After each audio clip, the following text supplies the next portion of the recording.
This month's Where Did the Road Go is sponsored by Allison Cook and Super Inframan. If you'd like to help support the show, you can do so at wheredidtheroadgo.com. And now our show. Transmission start. Welcome to Where Did the Road Go? Join us as we wander off the path and explore lost history, consciousness, the paranormal, unexplained mysteries, alternative thought, and much more. We are present on the web at wheredidtheroadgo.com. Now here is your host, Seriah. All right, welcome to this edition of Where Did the Road Go? And tonight I am being joined again by Wren. Hey, everyone. And we are talking with Anthony Tyler. And you had contacted me with a series of really interesting stuff you'd like to come on and talk about. And it's stuff that we definitely do talk about on this show. So how are you doing, Tyler? I'm doing great. I appreciate you folks having me on. Like I said before we started recording, I'm always interested and willing to have these types of conversations. So yeah, I appreciate the opportunity. I'm looking forward to it. And I apologize. I just realized I call you Tyler and it's Anthony. Anthony Tyler. Hey, no worries. As a matter of fact, half the people I know call me Tyler anyway. So didn't even faze me. Well, there we go. All right. So tell us a little bit about yourself. Well, I was born in Macon, Georgia, raised in Anchorage, Alaska, living here outside of San Francisco now, and I don't know. I'm a fairly average person, you know. We're going to be talking about some pretty esoteric stuff, but the last thing I claim is any sort of enlightenment or anything of that nature. You know, I've always been interested in philosophy, and as I've gotten a little older, it got a little more specialized into, you know, esotericism and occultism, and I helped develop the website, The Last American Vagabond, a few years back, which is still active, run by editor-in-chief Ryan Christian, great friend of mine. I'm not really active on there anymore, but it's a great site. There's a lot of it's pretty much exclusively nonpartisan journalism. So, but yeah, so I've done a little bit of different stuff, and I just came out with this book, Dive Manual: Empirical Investigations of Mysticism, and it's something that's been like a labor of love for years and years. Something that was on the back burner, and for the last, I don't know, I'd say 3 years or so, it really became one of the biggest focuses in my life. So yeah, I don't know. That's I'd say that's a pretty good general summary of me, you know. There's nothing real to it, honestly. Well, why did you decide to write a novel about the stuff? Well, that's a great question. Honestly, it was a sink or swim scenario. Excuse the pun, because it was either write this, not so much specifically to like get a book in print, but to get my thoughts down and like out of my head somewhere else, so to speak. It was I really needed to in order to process some things so that I could settle down a little bit, you know, not lose my mind. There was a period of time where things got almost a little Lovecraftian, so to speak. You know, it never overtly horrific, but as we'll get into, I don't know, questioning the reality of yourself and the world around you, and not really being confident in any of those realities really takes its toll on a person. And I think that more people deal with that, especially in varying degrees, than there's enough discussion about. And so that's one of the motifs in the book. And that's why I wrote it, because there's a lot of data involved there, but there is some of my personal story as well, because quite frankly, I think that some of the data would be fairly indigestible without something for the reader to relate to. Gotcha. So, all worked out. All right. Okay. You threw me some stuff we could talk about. Let's start with the first one, because it's a tongue twister almost of words here. Psychological application of theurgy through hypnosis and neurolinguistics. You want to explain that to people? Sure. Yeah, let's unravel that a little bit. So theurgy is the classical esoteric term for essentially sitting down in a ceremonial ritual and summoning gods or goddesses or angels or demons, pick your poison, so to speak. And I was always fascinated with this kind of stuff, just because there's plenty of people who just toss it out the window immediately, which fair enough. I can understand why, if you're not, I don't know, willing to look underneath the surface a little bit. But when you do look underneath the surface a little bit, you find that the quote unquote magicians and even alchemists, I kind of prefer the term alchemists, even though they're not entirely synonymous. There's a massive overlap between what you call magicians and alchemists. I found that demonstrably, scientifically, which is something that is heavily expressed in the book, these people were diving heavily into hypnotic mechanisms and trance states. And certainly there was like the metallurgy and the chemistry aspects of it. But yeah, when you really boil it down, what they're doing is operating with neurolinguistics, which is this this concept that denotes how symbols relate to actual neurophenomenology, which means the operation of our neurology and how our neurology is impacted by our like in the moment in our everyday life. So because that's what life is really, yeah, things look physical, and I mean, for all intents and purposes, are physical, but the only way we really recognize them is through this sort of symbolic kaleidoscope that we have in our heads, which is essentially the imagination. And that's a primary focus of the book, and is a primary tenet when you're discussing how theurgy and hypnosis are not only interrelated but practically synonymous. And because the imagination itself is an adaptation mechanism.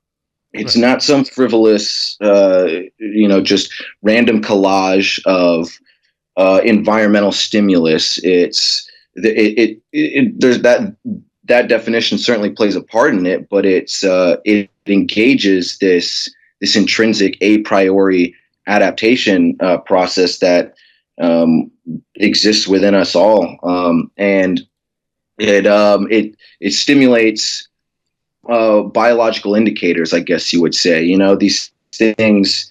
So let me get into this a little bit.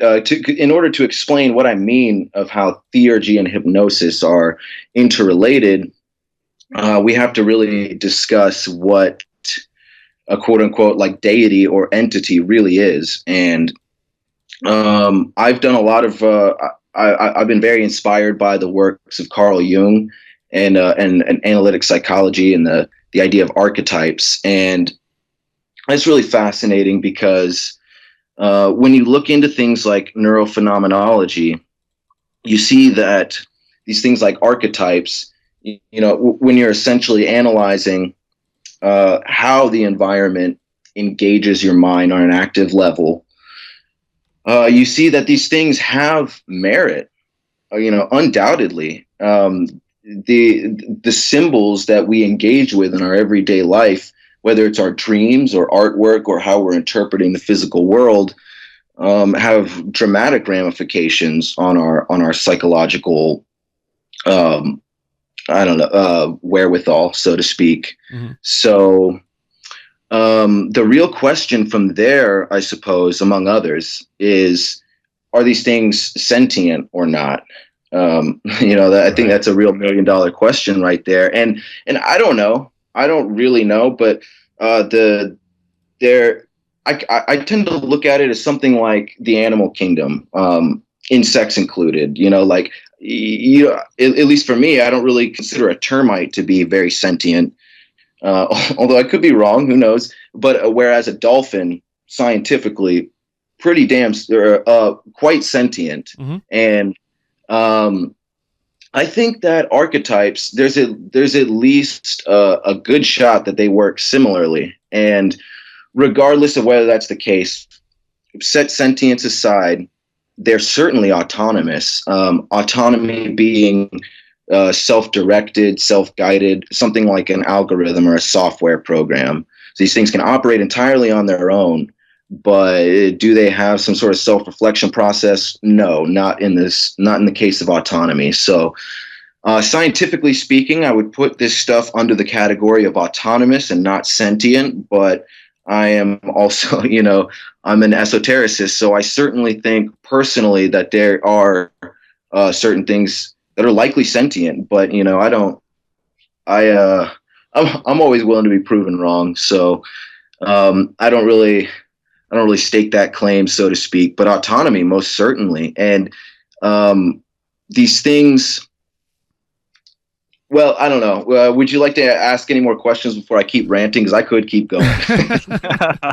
Right, I'll let you go first. Yeah, well, one thing I wanted to look back around was the hypnosis aspect, and I do definitely agree with you there, because basically every theurgic practice involves some sort of, in my case, the Grimoire tradition, there is usually prescribed week-long period of fasting, prayers, ablutions, like ritual cleansings, and then there's the ritual itself, which can, go on for hours and hours and hours, where you're repeating the same invocations over and over again, and that certainly induces like a trance state. And I think things like sexual magic also work on a similar principle, especially if you look into like erotic comatose lucidity or some of those other methods. And I think the whole idea is that getting into that trance state opens you up to lines of communication with, what I refer to as the spirit world. But I wanted to mention too, like your ideas about autonomy are interesting, because I usually look at it more as agency. Like for me, do these spirits have the ability to make decisions on their own, or do they have personalities of their own? And in my experience, they do. And I think historically, I think that's also the case, especially if you look at, at a base level, just the, indigenous peoples who engage with these spirits, but also even in my own tradition, like the whole idea that the angels that John Dee was talking to, wanted him to give the idea of the British Empire to Queen Elizabeth.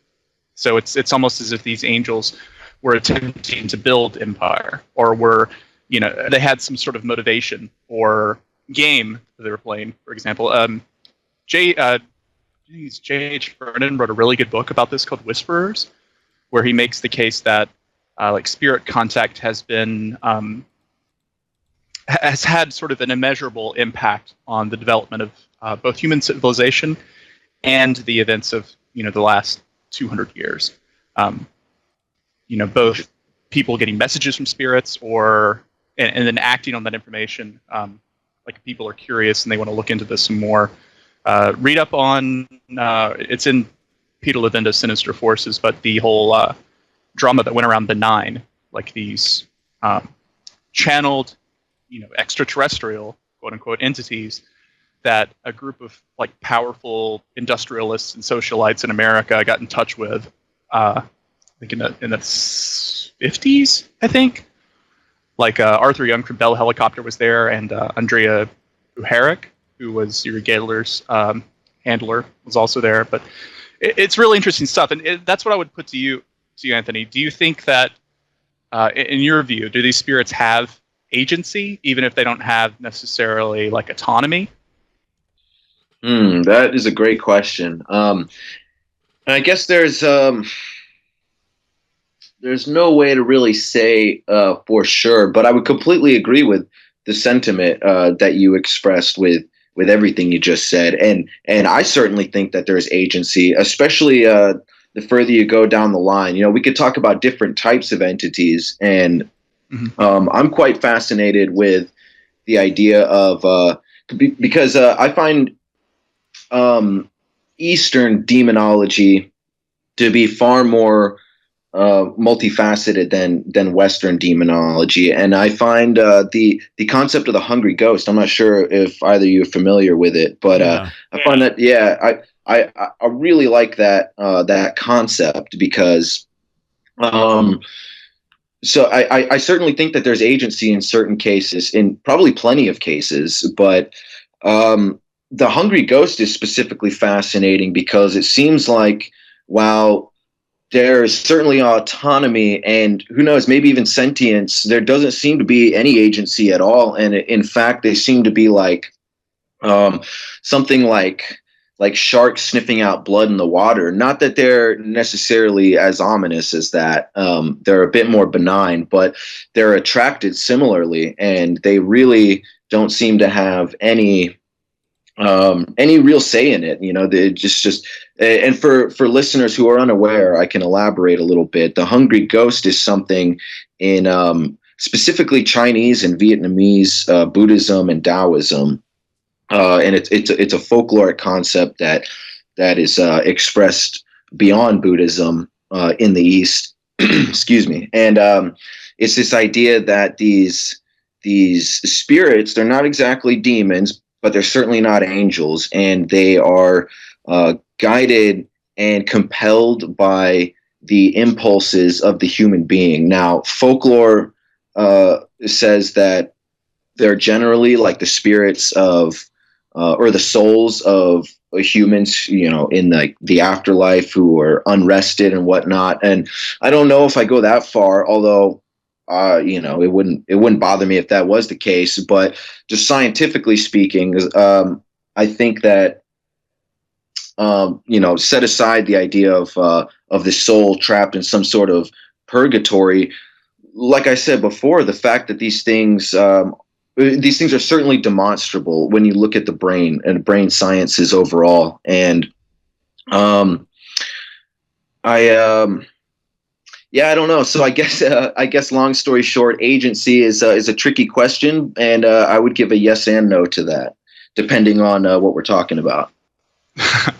I mean, I do think the hungry ghost thing is really interesting, but I would push back a little bit and think that narrative of the unquiet dead is something that I think you see pretty much everywhere. Like, I mean, if we look at the origin of, say, like vampires for existence, you know, they weren't always. They're much more similar in folklore to the hungry ghost than they are to what we commonly perceive of them in pop culture now. And even in stuff like Mesopotamian or Sumerian, mythology, you have the like Idimu, which are sort of the vengeful ghosts of people who weren't buried properly, and they're very similar to the hungry ghost in that they sort of suck life out of susceptible and sleeping people, very similar to, like, you know, the traditional folkloric idea of vampires. And I think like all that mythology and folklore, I think, points to a like common experience that all of these cultures had when they have encountered entities like this. 100%. And that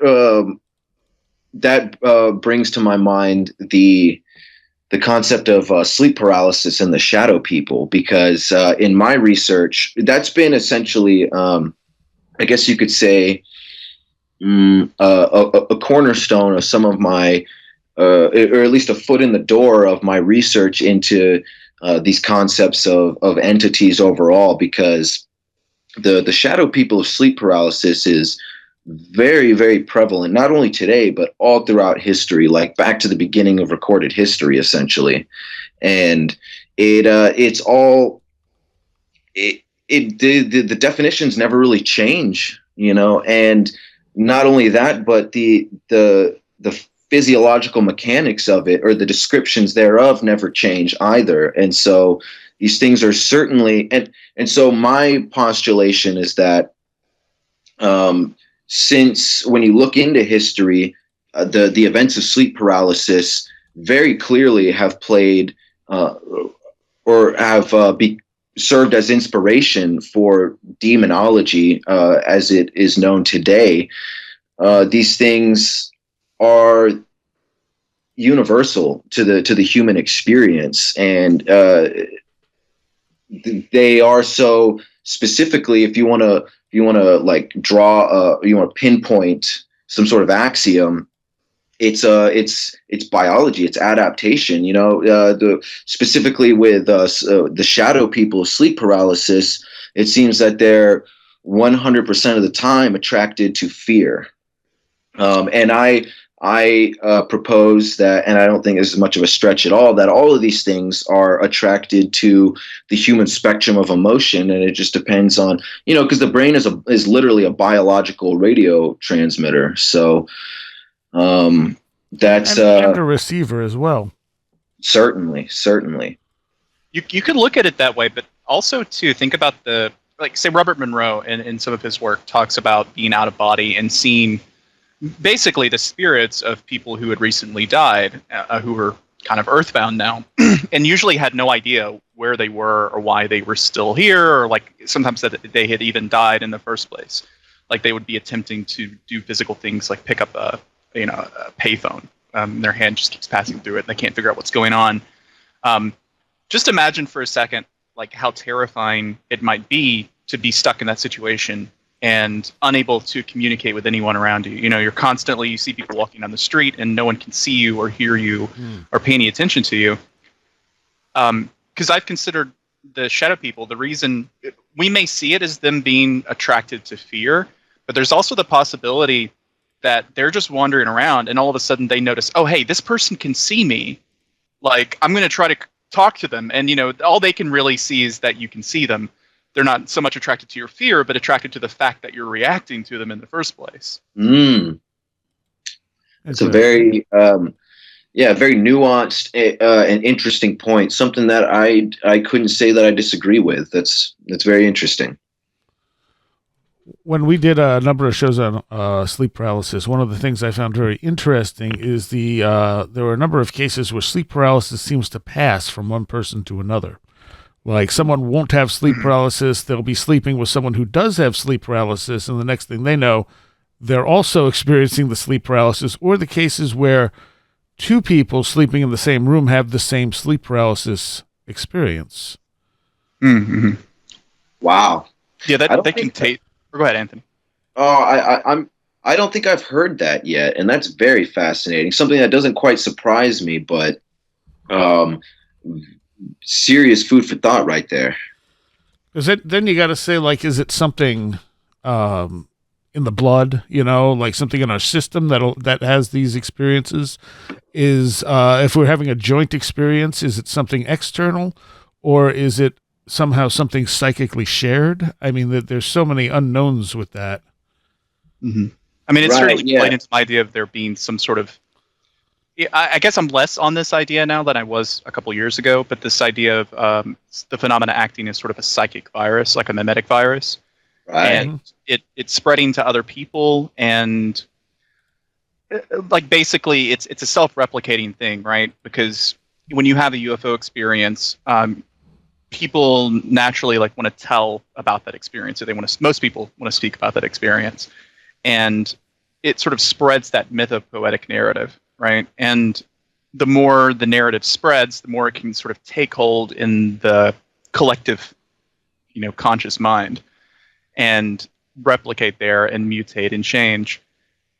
I mean, I don't know. I have a more not nuanced view on spirits and stuff now. I have a different view on spirits than I did back when I was talking about the mind virus stuff a few years ago. But I definitely think there is some sort of element of contagion to it. And I think recently I've rationalized this as sometimes things don't happen to people unless they believe they can happen. Like that's why I think like people who have had UFO experiences or encounter experiences tend to also end up, it seems like it sort of unlocks psychic abilities for them. But I think it's more like, well, they wouldn't have believed before that they were psychic, even if you had told them that. But once they've had this UFO experience, it's like, oh, wow, well, suddenly anything's possible. Maybe this is also possible. And because they believe it's possible, it is possible. You sort of get this magical psychic feedback loop going. Yeah, I would completely agree with that. And to kind of add on to that, I think that the idea of like what you would call suspended disbelief with engaging in art, whether it's a movie or anything else, music, I think that is indicative and a precursor to different types of hypnotic trances, if not hypnotic trances as a whole. And the concept of suspended disbelief doesn't mean exactly that these things are not real or shouldn't be believed, but there's some sort of inherent mechanism there. And there's even been studies done to, it's more than suggestive, but I would say that there is some, it certainly needs to be fleshed out more, but placebo works even if someone knows it. You know, all they have to do is be willing to engage in the process, essentially. And I think that's a big pill for people to swallow if they want to wrap their heads around these concepts, because you do have to believe a little bit. And that doesn't mean even that you have to believe wholeheartedly. It's certainly healthy to remain skeptical, but there's something to be said about in that moment, you know, whether you're sitting down to perform a ceremony or happenstantially coming across a UFO. These, you know, you could, if you're not willing to see what the experience has to offer, then you're not going to get the full extent of it. Essentially, I guess, is the takeaway from that. Have you ever had any UFO experiences? Yeah, a few. I have as well. I'd be interested in hearing yours. Well, people have heard mine. Why don't you tell us yours? Sure. Yeah.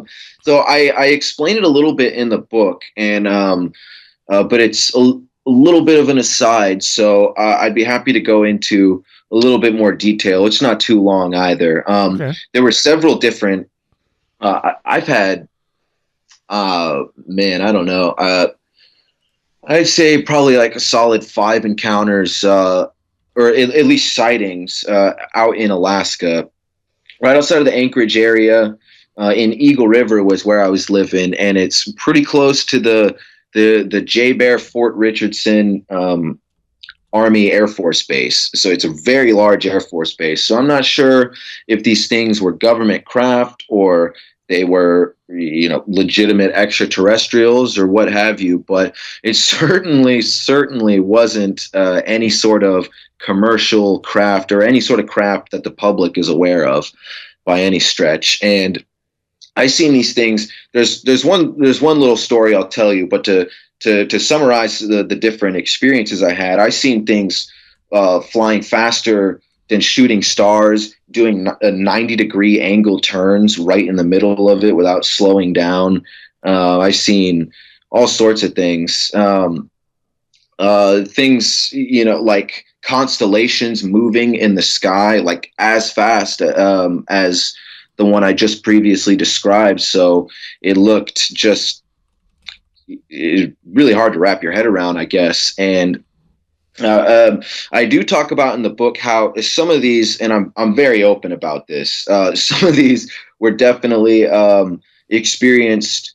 I'd say there's 2 solid sightings where my friends and I were on psychedelic psilocybin mushrooms. So you could take that as you will, but and that's something that I discuss in the book a little bit. The whole idea that we just talked about with suspended disbelief and these precursors to trances. I think that psychedelics play a role in that, but they're a big double-edged sword, and that's a different story. So in terms of the sober experience I had, there was one time where I was alone, and I was out on my back porch. And strangely, as you often hear in UFO stories, I was on the back porch thinking about the UFO sightings I had.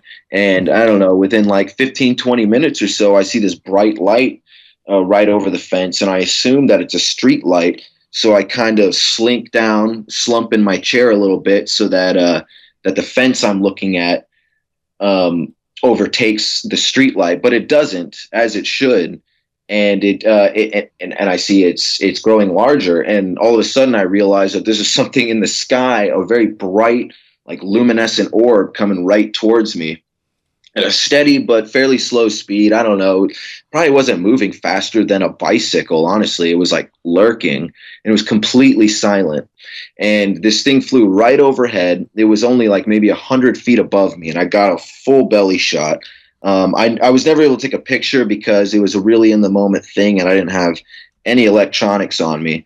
You know, when I go out to contemplate on the porch, I try not to bring any of that stuff with me. So Right. I figured I'm not going to run back inside and try to get like a wishy-washy shot. I'm just going to try to get my eyeballs on this as much as possible. And it flew slow, so I got a real good glimpse of it, even though it was at night. And it had white, red, and blue lights similar to a commercial craft, but this thing was so low and so silent that I couldn't wrap my head around it. It certainly wasn't anything that I have ever heard of or come across in research or anything like that. And I followed it from my porch to the street, and I chased it down the street and watched it, just got my eyes on it as long as I could. And eventually it disappeared over the Chugach mountain range, which is not far at all from where I was living at the time in Alaska. And interestingly enough, every time we saw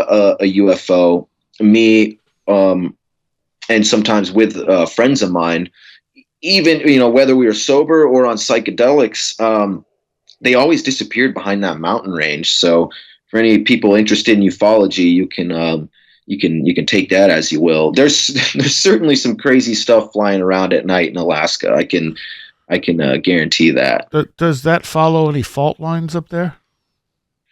You know, actually, that's something I've been meaning to look into. I do not know, but that's a great follow up for sure.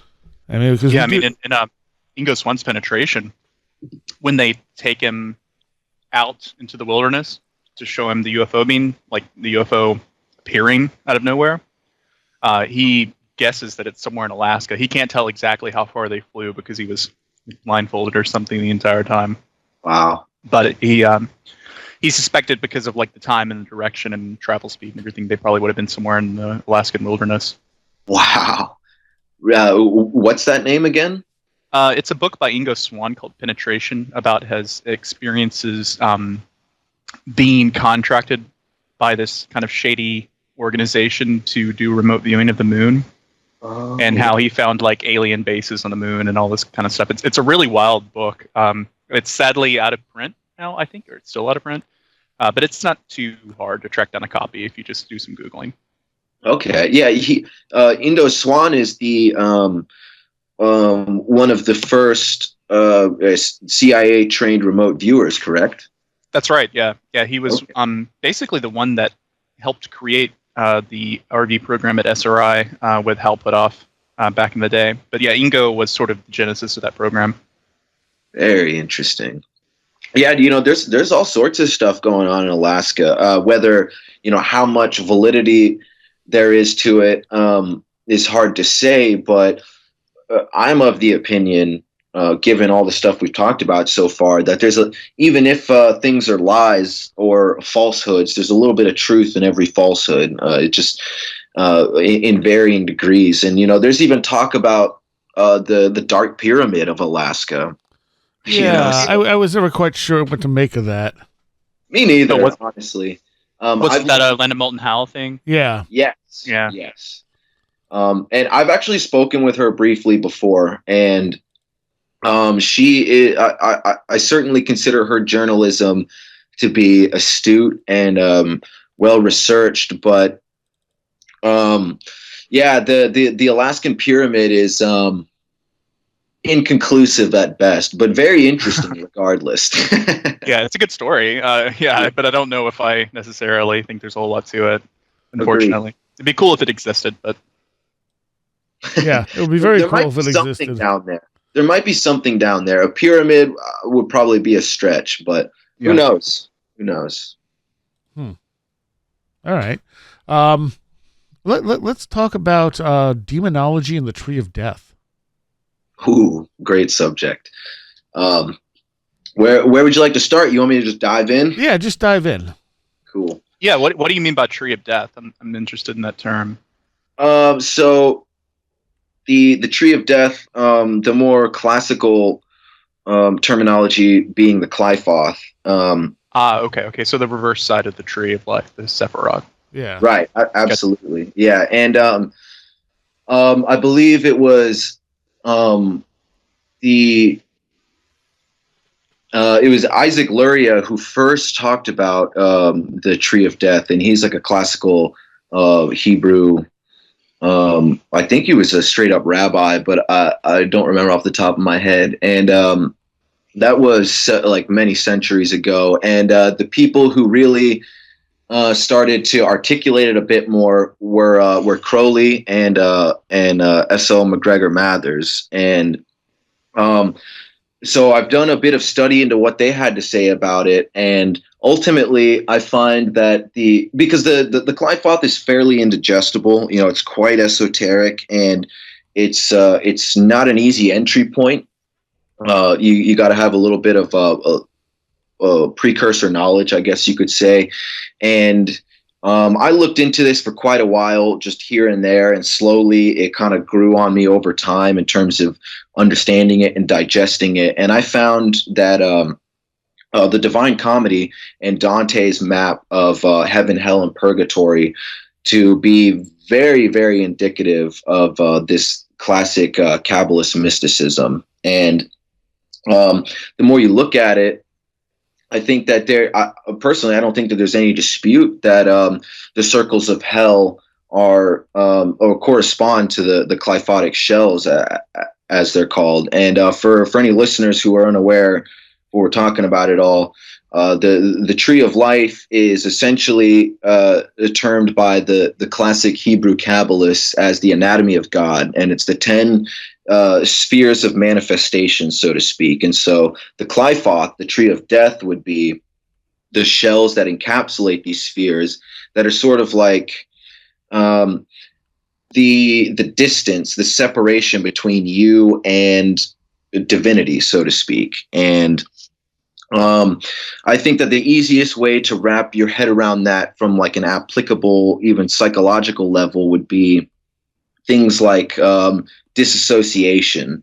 And I think we've all have this feeling from time to time where that there's something wrong in your life, there's something you need to work on, or something extremely overbearing, and you know that it should be fixed, but you don't know how to fix it, and you don't even know if you're capable of fixing it. And I think that while you could explain it in different ways, because there's 10 different Qliphoth, and each having their own more specific definitions. But I think that is a great overarching starting point, is this idea that even if we do want to change, we feel that we can't, even if we really could. And that is essentially what a Qliphoth is in terms of psychology. And I don't necessarily recommend that people operate or work with the Qliphoth with like hypnotic trances and theurgy, as we're talking about. I consider it more as a diagnostic tactic in order to kind of pinpoint, because the tree of life essentially, I feel like, is a therapeutic codex, among other things. But you work with the tree of life and the concepts found within it, so that you can get yourself closer to divinity, which is this sense of depolarization and a union of your psychological opposites. And it's not necessarily a sense of enlightenment, although I guess you could say that's the end game, but it's more of like a wherewithal and a lucidity in your life, of being more capable of identifying issues and dilemmas, and just being more readily capable of dealing with them, because that's not easy. Dealing with whatever problems you have, and especially the deeper it goes, the more psychological and internal it is, the harder it is to pinpoint. And that's a big part of the book is if you know that you have the depression, anxiety, agoraphobia, whatever, you have neurotic tendencies, how do you go about dealing with those? Because you can't deal with something, you can't you can't work through something until you identify it, and that's a notion that's found all throughout esotericism. So I don't. Yeah, feel free to ask away, guys.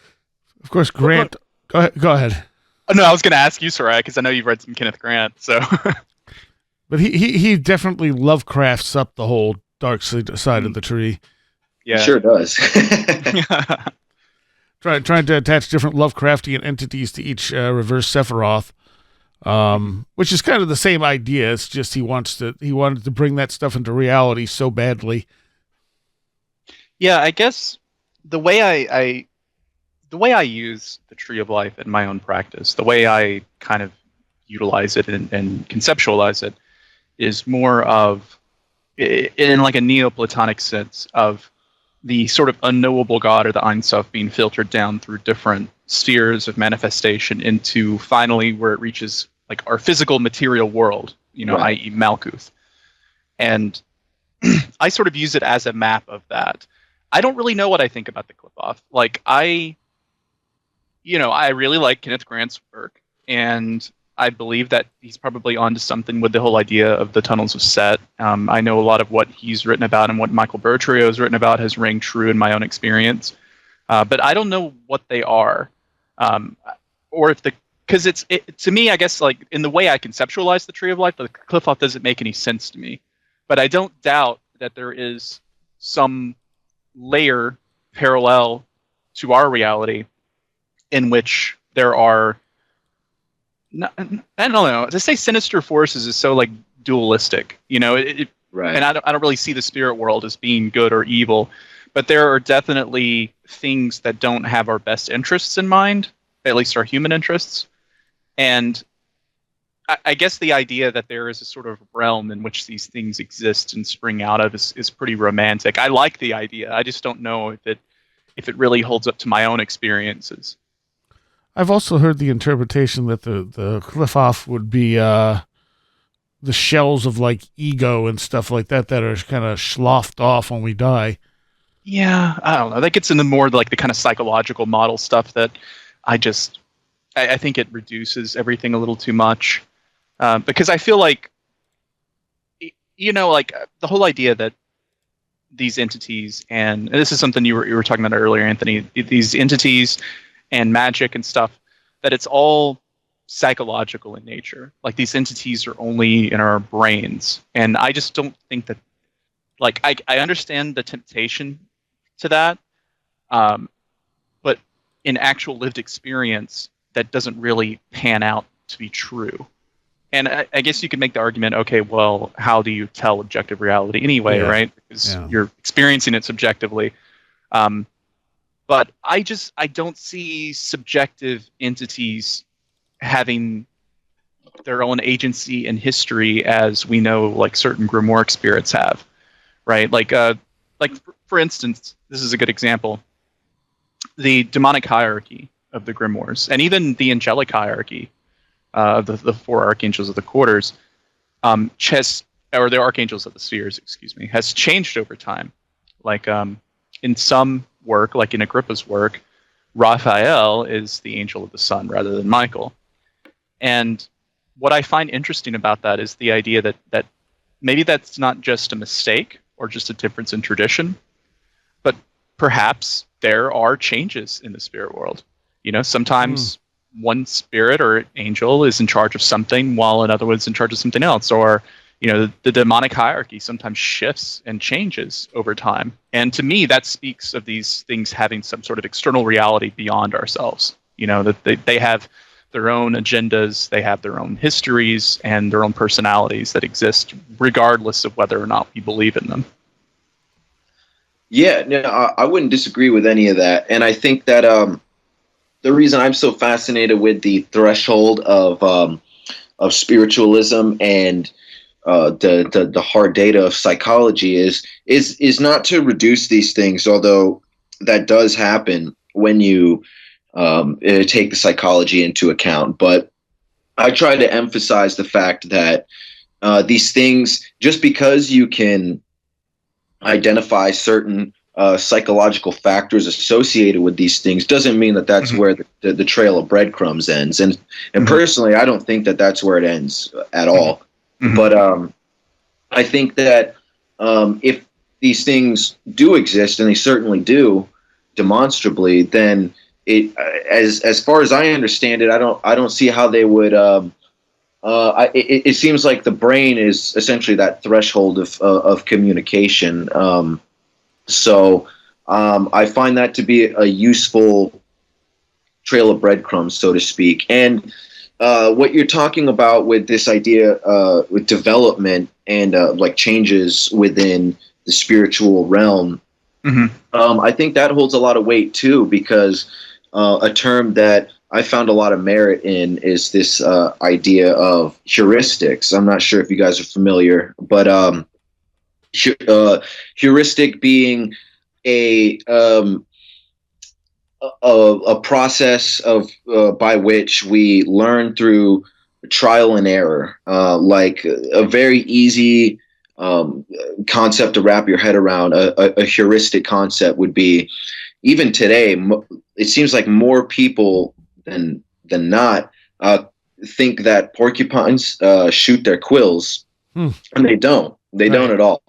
But it would make sense why so many people would think that, because I guess if you think that porcupines do shoot their quills, you're going to stay further away from them. So, True. It tends to work out. And I see mysticism and spiritualism as a heuristic, self-referential learning process, a way that we and I think the mystics of antiquity often spoke of it this way, where that doesn't mean that it's not legitimate, because some people look at these, like the examples you brought up and things like astrology, and they say like, well, the zodiac signs have changed throughout history, so how is this relevant at all? Like, well, that's the point. That's the point, is that these things are updated given the human circumstances and reference points that we have from the data we've gathered, and that was the intention that the mystics of antiquity had, was that these things would be updated in time. That the great work is never fully complete, so to speak. Okay. And we have to continue uncovering it at any given time. And these things will update, like you said. I couldn't disagree with that. I certainly, given the fact that there's likely agency within the spiritual realm, why wouldn't these things, switch around and change their positions and whatnot? You also connect this to sleep paralysis. How is that? Well, I find sleep paralysis to be the most concrete scientific observation and study of something that you would consider spiritual. And like I said, when you look back in history, you find that sleep paralysis and the shadow people are not only precursors to what we understand as demonology, but they seem to be precursors indirectly to the tree of death itself, because it seems that that the archetypal deity Lilith, who is generally said to preside over the tree of death, has it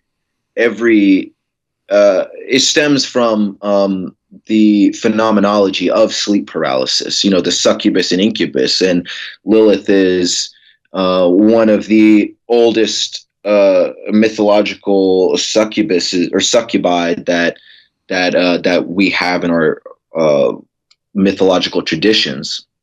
So, yeah. I mean, I pointed this out to some people too who are interested in the alien abduction phenomena. That specifically Lilith and her children, the Lilim, in the Bible, in the original Hebrew, the word Lilim is used. And it's translated in the King James Version as screech owl. And in reality, it doesn't necessarily mean screech owl, but these are creatures that are associated with owls.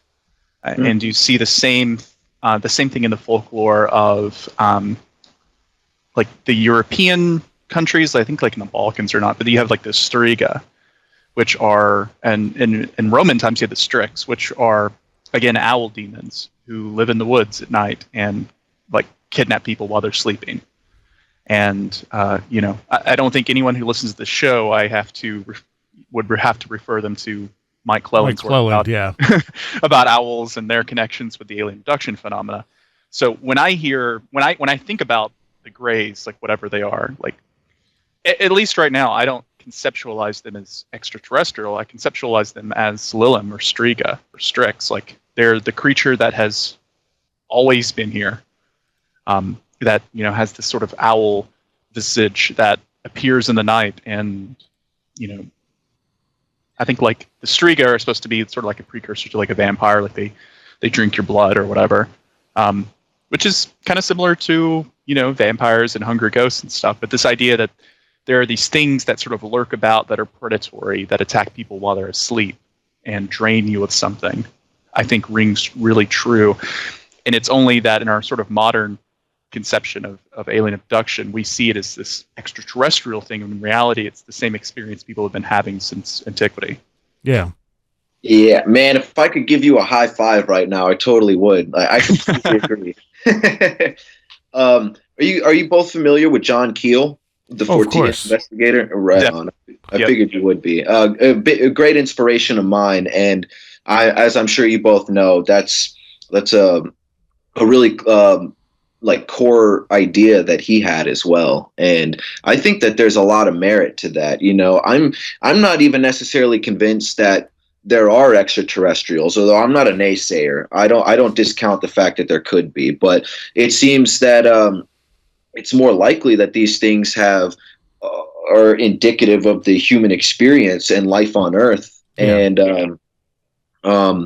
I think that the more you look into it, the more that the more evidence there is for that. And I'm also, it seems like you were kind of stabbing at this already, but I think that more often than not, what people consider to be alien abductions might often be really intense, powerful sleep paralysis events. Mm-hmm. And for any listeners, that's not to discount the events themselves, because like we kind of opened this conversation up with, the imagination, just because something might quote unquote be in the imagination doesn't mean that it's not real or even tangible, because I mean, when you look at the brain sciences, you see how these things do affect us. So I guess it's important for people when looking into this stuff to understand the difference between like a literal truth and a metaphorical or heuristic truth. And if it's metaphorical / heuristic, that doesn't mean it's not true. That just means that there is probably more to the more pieces to the puzzle than we yet have. Right. We don't understand what reality is to begin with, or what we are, or how we interact with it. Amen. Yeah, I mean, even thinking about it as real and unreal is sort of a Cartesian error, I think. Agreed. Like I've said this in the show before about dreams. I don't think that people pay enough attention to their dreams, because we've been told since we were kids that your dreams are just, it's just your brain sorting out the things from the day. Dreams don't necessarily matter. It's boring to talk about your dreams. When ancient peoples put a lot of importance on their dreams, because I think they understood on some level that your dreams are just as real as your waking life. Because I mean, I've had experiences in dreams that were sad enough to make me depressed when I woke up, and depressed for days. Mm-hmm. Like if something can have a profound psychological impact on you, it doesn't necessarily matter if it's quote unquote real or not. It's real. Right. It affects you. So yes. That's what I think people with the alien abduction experience, even if it's happening in an out-of-body state, like say, that doesn't mean that it doesn't involve real entities and that something real isn't happening to you. It's just happening in a state that you don't quite understand, or is maybe different than what you expect. Like when people talk about being floated out of their bed, like, through their windows or something, like, do they think that that's happening in the real world? Because it's almost like it would be easier if these people could just have an out-of-body experience, so they could, that didn't involve an alien abduction, so they could see, oh, I can walk through walls. Okay, so now I understand why, when I'm being abducted, I just kind of float through my ceiling and into this, flying saucer or whatever. It's just like we don't have the words anymore to properly engage with these experiences, and that's why, I think shows like this, and I think trying to introduce people to these older worldviews on magic and the paranormal are so important, because these things didn't stop existing just because of Descartes a couple hundred years ago. Like they're still here, and just like they've always been here. We just lack the tools nowadays to engage with them. True. Yeah, absolutely. And for any listener who is unfamiliar, Carl Jung actually wrote a book. I can't remember the actual title, but it's Jung investigating and attempting to decipher the UFO experience, and he goes about it in the same approach that he takes with religion and folklore, which I find to be very Fortean and similar to John Keel's ideas. And Jung expressed the idea again, along the same lines as folklore and spiritualism, that these things operate through what you could call conduits of the psyche, and they're being projected from the mind, but that doesn't, like we just said, that doesn't invalidate them. That just means that they're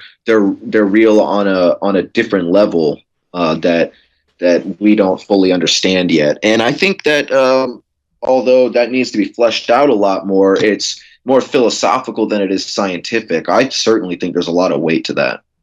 And that book is just called Flying Saucers. Yeah, a modern. Oh, okay. I do think that Jung was onto something when he talked about in that book about how flying saucers are, typically appear in societies that are undergoing some sort of psychic trauma, whether it's revolution, war, plague, some sort of major events happening. But I think that he makes the mistake of correlation there, where he sort of puts forth the idea that they're being projected because of that psychic anxiety. When in reality, at least in my experience, I feel like they're attracted to that psychic anxiety. They're not necessarily produced by it, but they're almost like vultures around carrion. They sort of start circling when they smell it. Yeah, I would completely agree with that. Yeah, and that's very reminiscent of what we just talked about with sleep paralysis and other things. Mm-hmm.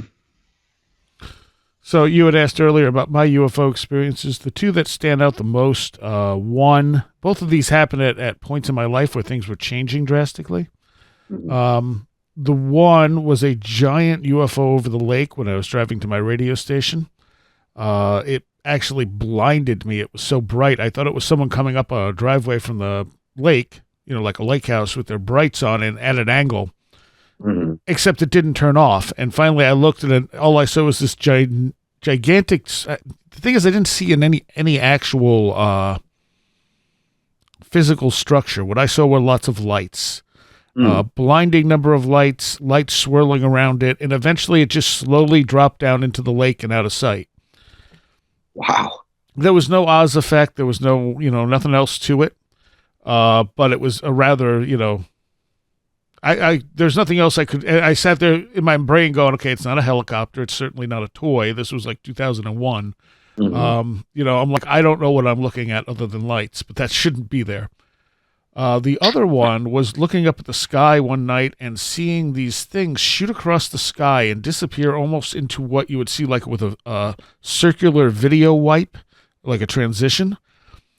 And then another transition would appear and a light would shoot out of that and then disappear into another transition-like thing. And I'm just looking at it going, okay, that can't be real.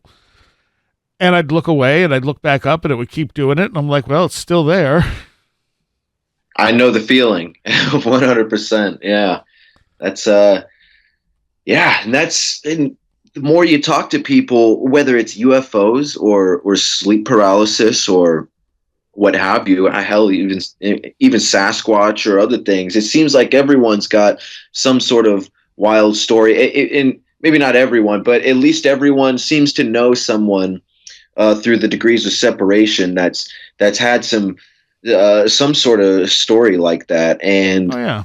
yeah, I think that just goes to show that you can try to intellectualize this stuff out of existence, but it's going to stay around regardless. And the only thing we can really do is accept it and try to interpret it in the best ways we can, because pretending that it doesn't exist is certainly not productive at all.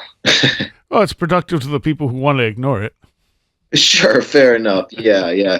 I guess I would argue that the end result, the fruits of that labor of denying the realities of such things is not going to be very fruitful. I think it leaves you with a lot of dead ends in the long run. This similar things that we have. Granted, I don't want to get too much into this because I'm not a physicist, but it seems like all the missing pieces that we have in modern physics today is a little bit reminiscent of that. Scientists trying to fit things into conceptual boxes that they understand, and as they're doing so, they're realizing that, well, those boxes line up in certain ways. They're not exactly nuanced enough to be universal. They don't add up all the way down the line, and people are having a hard time understanding that because they don't want to get rid of their old modalities. I mean, that can even be said of anthropology, maybe more so than physics. I mean, Egyptology has become a laughing stock as far as I can't even believe what I hear sometimes. It's so antiquated. It's embarrassing, to be quite honest. Well, yeah, you have to look no further than the whole incident with Robert Schoch and the dating of the Sphinx, where he presented geological fact, and they said, well, your facts don't agree with our theories. Your facts must be wrong. Right. Yeah, Robert Schoch, a great mind right there. Yeah. Did you, Soraya, did you see that Michael Shermer publicly apologized to Graham Hancock? No. Yes, there's been some new articles about the Younger Dryas impact that came out in some pretty respected journals. And so Shermer finally was like, oh, I'm sorry, it looks like this did actually happen. Huh. Wow. He's had to eat crow on it. It's pretty funny. It's amazing he would even do it. Yeah, respect, respect for the guy to admit when he was wrong. But, it's still pretty funny to see him have to crawl back to Graham Hancock and say that. I mean, Graham's a great guy, and I'm glad that his theories on that are getting validated, just like I believe Schoch's will, Oh, yeah, well, Schoch definitely will.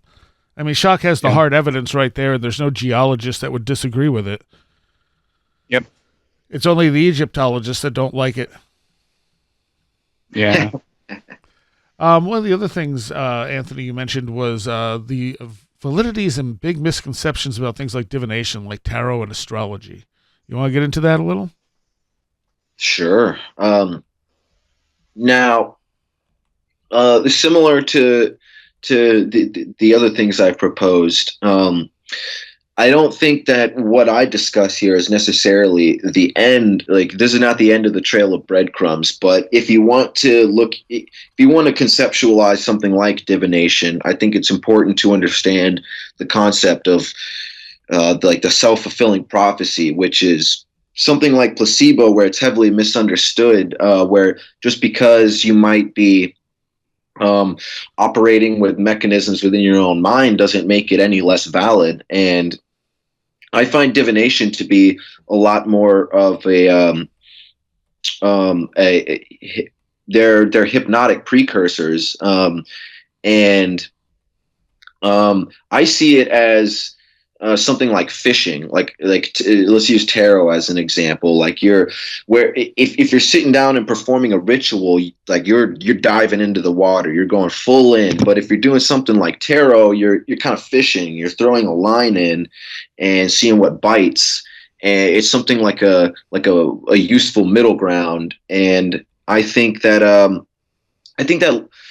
when most people think of tarot or astrology, they think of like the first thing that comes to mind is predicting the future. And I'm not necessarily saying at all that that's out of question. In fact, I've had dreams that is something that I talk about in the book, go into some detail. I've had some dreams that have changed the course of my life that were essentially premonitions, and I can't claim to have any sort of influence over whether or not those things happen. It just kind of happens, and you don't really know until it unfolds in your real life. But when you have a dream like that, it hits you so hard. You're like, wow, I wonder what that means. And then it never leaves you. And then all of a sudden, 3 months later, you're in the middle of the dream, and you realize it was just some sort of exaggerated, like pre-memory almost. And so I don't discount that stuff. But what does that say about free will? Because I've had that happen many, many times, and it makes me wonder sometimes, am I just playing a part and sometimes being shown something that's coming in the future? Because sometimes my dreams are years in the future, and then they hit with, amazing accuracy to a point where I never could have planned it. Mm-hmm. Yeah, free will is something that I try to dissect in the book as well. And I think that, like I really like, I don't know if you guys are familiar with the neuroscientist Sam Harris, but he's written a lot about, tried to cross the threshold between modern science and spiritualism. And he's a little bit more on the side of science than spiritualism. You would definitely not consider him an esotericist. And he's a bit of a reductionist, but he's still an open-minded guy. And I found a lot of his work, although I don't agree with all of it, I find it to be at least going in the right direction and opening up the right types of conversations. And he's got a famous book about free will, where he argues that it doesn't even exist, like fundamentally, like when you look at the brain sciences. And I think that that is a bit of a stretch. And to me, the soul and free will are mutually exclusive, or they're not exactly the same thing, but they're very interrelated. I think that it kind of falls back on Kant's a priori, like the fact that we have some sort of self-referential point at all is indicative of a soul. And I think that, just to give an example, one of many, all sorts of examples, I think that the idea of an addict who's been shooting up or something for years, who finally just has the inspiration to get clean, I think that and stays clean for that matter, I think that that's indicative of some sort of a priori free will. And I don't think that equates to us having, as humans, a say in every single thought we have. And in fact, that's a pretty classical esoteric tenet, the idea that not everything of the human mind originates from the human mind. And I think that free will is something kind of like a shoreline, an ebb and flow. And I think that all of us dip in and out of some sort of capacity for free will. And so, I don't know, man, that's all I could really say about it in terms of like any sort of concrete science. But my mind from there theoretically tends to go to like parallel universes and stuff. I feel like, what if our state of consciousness is dipping in and out of like, who knows what universe we're in at any given time? Maybe we just roam from different parallel universes in our lucidity, like how lucid we are of those things, is in varying degrees. Like, who knows, honestly. Yeah, I'm familiar with like the free will experiments that Harris is referring to. The problem with materialists like Harris and others, though, when they look at this data, and for people who aren't familiar with what I'm talking about, I think the most famous experiment was measuring like muscle impedance, or like the electrical signals going from your brain to your muscles, in reaction to external stimuli, like they would drop a ball and you would catch the ball. And at least according to these instruments, your muscles are already moving to catch the ball before your brain consciously sends the instructions to do so. So materialists like Harris see this, and they're like, aha, well, free will isn't real because you're already doing these things without consciously controlling them.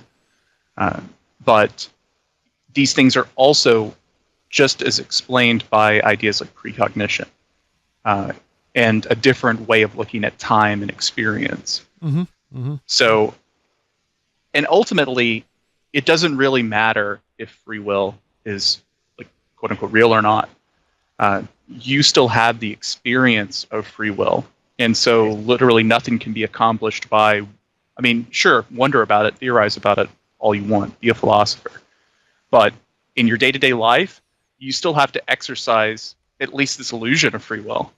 So, I mean, what are you supposed to do if you don't believe that there is no free will?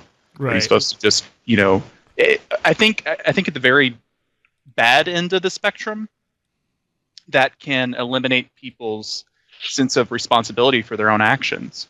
Mm-hmm. Well, they say,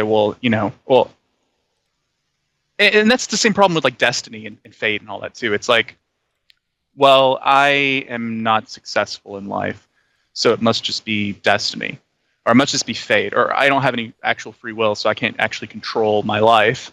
And I think that's a very dangerous slide to get on, right? Because on one hand, like, it eliminates your personal responsibility for your own actions, but on the other hand, it also blinds you to the very real factors that do exist and control your life.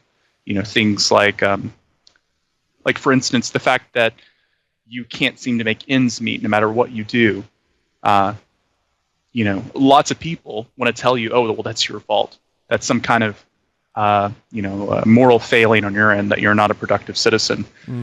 Just as easily, it's the fault of the state and the system that we live in.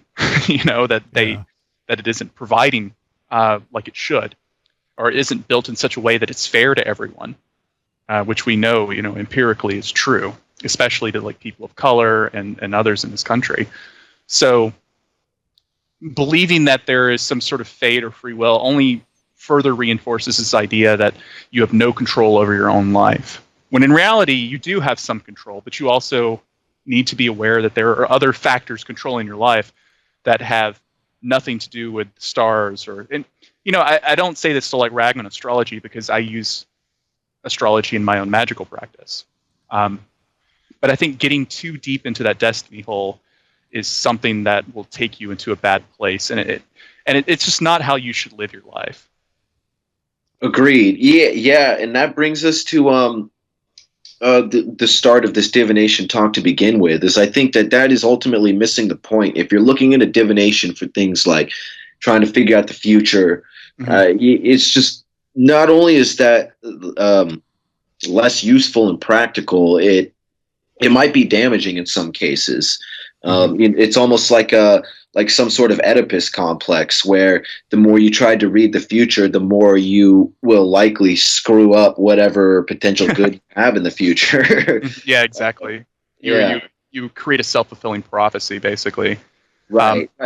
I mean, and divination is something that I do believe in. I do believe it's possible. Like, I read tarot and stuff, and it's given me good predictions on stuff that came true.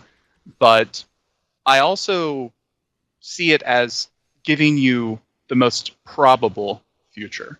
If nothing else changes, if you keep going down the path you're going down, this is probably what's going to happen. But nothing that's like set in stone. And I think that's the whole purpose of divination, is to avoid pitfalls, not necessarily to predict the future, right? You can use it as a way to give yourself a little bit of an edge, And the same thing goes for like natal charts and astrology, for example. Really hardcore astrologists, or not hardcore astrologists, but most people who you read horoscopes and stuff, they look at natal chart information and they say, okay, well, this basically charts out your destiny in life. You're always going to be this way because, Mars was in Libra or whatever when you were born. Right.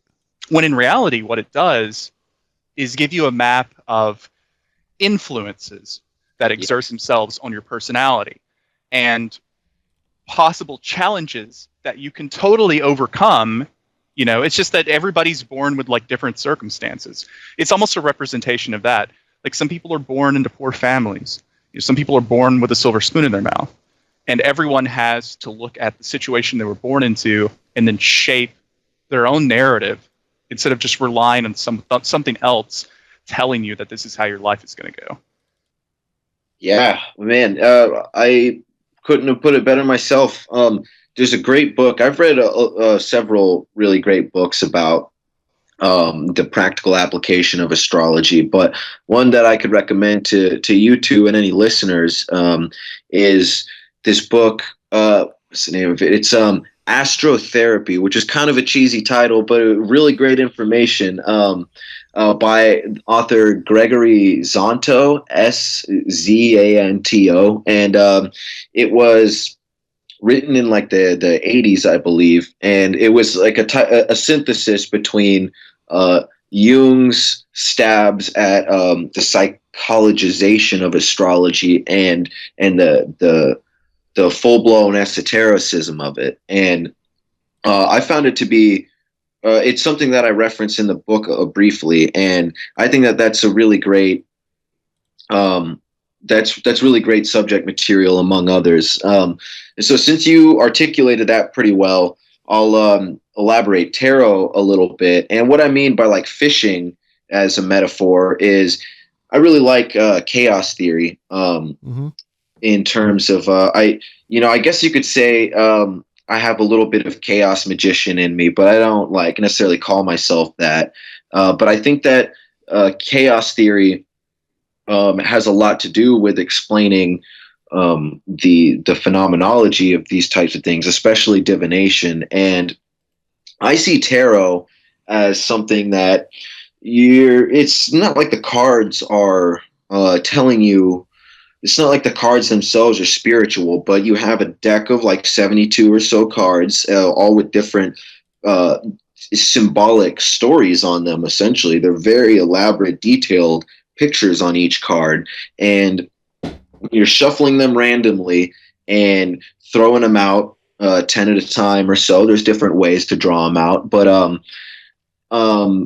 you're giving yourself a completely randomized story, and it's not so much that the cards have been sequenced by the divine nature of the cosmos, but by the fact that you have been presented with a seemingly random like riddle or puzzle of a story. That's you pulling something out of your mind that's interacting with the projection process of your mind, and pulling you into these trance states. And like you said before, Wren, the kind of showing you, I can't remember exactly how you worded it, but you said it wasn't so much reading the future as it was giving you like an edge or an advantage. And I think that hits the nail on the head. That's exactly what you're doing. By giving your mind this chaotic story, you're giving yourself a position to find some sort of synthesis and drawing something that already existed in your mind in one form or another, but you're allowing it, you're giving it some sort of like fertile soil to blossom a little bit more and to observe it pictorially. Because like I said before, you can't really begin to conceptualize things until you identify them. And that goes with really esoteric concepts, and that goes with just basic decisions that we make in life. Yeah, I found a lot that the cards sometimes don't necessarily tell the future so much as they tell me what's currently going on in my life. Yeah. Like and this is another point for people who want to do that kind of work, who want to read tarot or do divination, is that you can't lie to yourself about it either. Sometimes, my cards tell me things that I know are true, but that I didn't necessarily want to think about, or say, wish this wasn't true, but yeah, you're right, harsh but fair. and a lot of people want to ignore that. They just want to be told what they want to hear. And I think if you're going to approach divination in any serious manner, you have to be prepared for bad news too. You know? Yes. And you have to be able to accept that. All right. Well, we are just about out of time. Would you like to tell people where they can find more and get your novel? Yeah, absolutely. Just go right to Amazon.com, type in a dive manual, Empirical Investigations of Mysticism by Anthony Tyler, and it'll come up. It'll be right there. It's, you could also, if you want to do a deep dive and look at some of my older work from years ago, some of the initial, the prototypes of the research that culminated in this book, you could check out thelastamericanvagabond.com. And even if you're not interested in my work, I recommend that website because it's a great site. And other than that, I only have the book out right now, and I'm not sure what I'm going to do from here. Are you on any social media? Not really. If you really wanted to, you could contact me on Facebook. I don't mind that at all. It's just Anthony Tyler. I live in San Leandro, California. I'm not too hard to find. And I don't really do Twitter. I keep away from a lot of the social media because I find it pretty poisonous. I think that black mirrors are useful in moderation, similar to divination and all the esotericism we've talked about. So, but yeah, you can send me an email, divemind667 at gmail.com. I'm always interested. I'll talk to anybody about this stuff. And if I find you're trolling me, I just won't respond. And anyone who's really genuine, I'm always interested in probing questions and figuring out what's going on. That's all we can do really, is just have conversations like this. So again, I thank you both for having me on. It was a real pleasure. Absolutely. Yeah, thank you, Anthony. Where Did the Road Go is made possible in part by our awesome patrons. And for those of you pledging $10 or more, an extra special thanks: Allison Cook, Super Inframan, Tim, Stone Wilderness, Luke Osborne, Rob Drummond, Alex Whitcomb, Nadine, Damian Tallman, Edu Camahort, Tactical Therapist, Janet Bunderson, 36 Dingo, Maria, Jennifer Campbell, American Rambler, Kevin, John Rutledge Foster, Eric Citron, Andy McNamara, Sasha Jorg, Matthias Sunby, James Lattimore, Sam Sheeran, Dominic O'Malley, Christopher Vaughn, Riker and Stark, Sean Cosgrove, Jose A., Roger Gonzalez, Craig Cicernos, Ray Benedetto, Linz Jackson K., Alfred Tuttle, Kevin Schreck, Patricia Giaquinta, William Lovelace, Mark Brady, Chris is a hot dog a sandwich, and Carla Mahoney. Thank you all so very much. All right, I hope you enjoyed that conversation. There is a Patreon extra for that Wren and I continued talking with Anthony for a while. And I don't know exactly how long it was, maybe 40 minutes, covering a bunch of other stuff, including divination some more. Yeah, so help us out, become a patron, and get extra stuff. Go to wheredidtheroadgo.com, click on the Patreon link, and we'll see you next time. You have been listening to Where Did the Road Go? This show is made possible in part from our Patreons, and we thank you and everyone listening for helping us continue this exploration of the strange. You can always find everything Where Did the Road Go related at www.wheredidtheroadgo.com. And thank you so much for your support.